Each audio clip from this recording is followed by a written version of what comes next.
还是没忍住做了迪拜巧克力。刚开始一直纠结要不要做，怕太甜，做了也吃不了多少。后来想了一下，可以用可可含量高一些的来做。现在我这个整体吃起来一点都不甜，而且觉得香香脆脆的，做法也不是很难。先跟你们说一个好玩的，我老公说想让我做个超大的，然后帮我做模具。刚开始用纸板鼓秋半天，发现太软了，后来找了木条做了个这样的。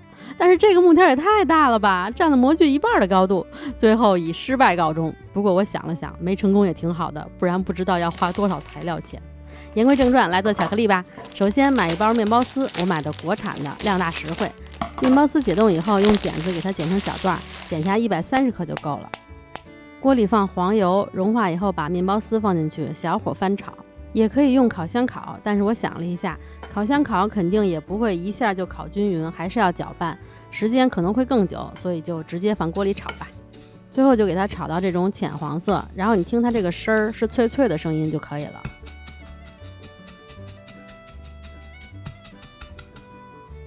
然后倒在一个大盆里，趁热放入开心果酱，因为热的时候比较好搅拌均匀。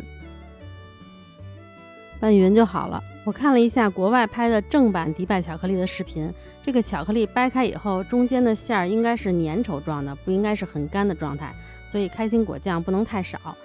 内馅做好就放在一边，接下来这一步也可以省略。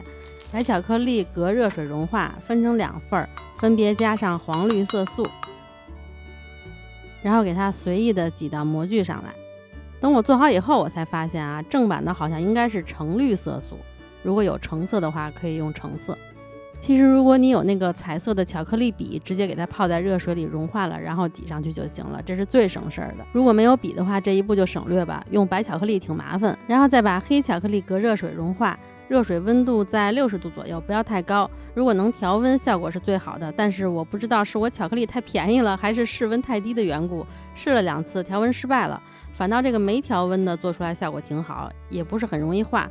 后来一想，就简单做吧，就别把简单的事情搞复杂了。我这就是家庭制作视频，也不是售卖的。要是售卖的话，大家一定要调温。等巧克力完全化开，有流动性了，然后就给它倒在模具里。我觉得如果想要分布均匀的话，还是都倒进去，然后再倒出来比较好。但是往外倒的时候一定要注意一下，就是一定要确保4边完全都沾上巧克力。把这个模具转一转，然后再把多余的巧克力倒出来。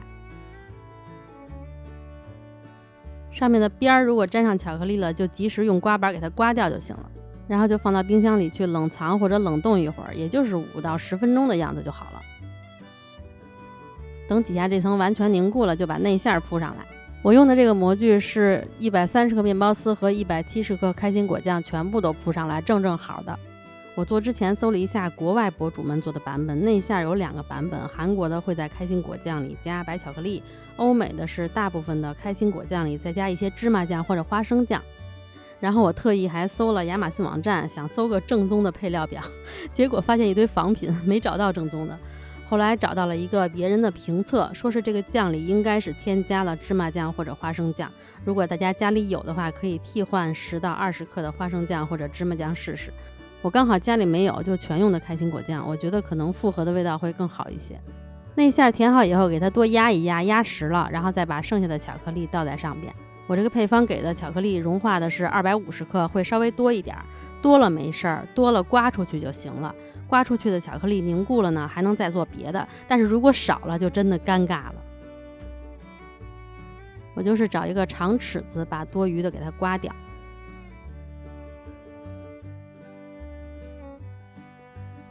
然后放到冰箱里去冷藏1-2个小时，直到它完全凝固。这个是我第一次做的时候，内馅和巧克力的比例没有调整好，就是最后巧克力就不够了，没有填满，掰开底下就不是平的，反正也能吃，就是不太好看。第2次做的这个我感觉就还挺平的。脱模之前可以先在冰箱里冷冻个5到10分钟，然后拿出来，先把4边轻轻的揭开，再慢慢的2只手离得近一点，1只手摁着，1只手慢慢的把模具揭开就行了。我这个吧，我觉得就是巧克力颜色有点太重了，我用的是70%的巧克力，完整度我觉得还可以，至少从外边看不到里边的内馅儿。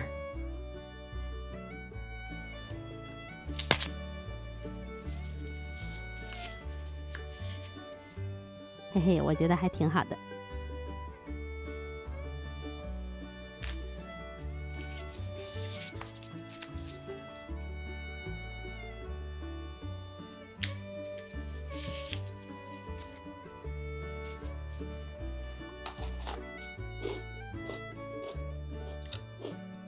正版的我没吃过，但是自己做的这个版本我觉得还挺好吃的，香香脆脆的，但是也不能吃多了，吃多了里边那个开心果酱真的会觉得有点腻。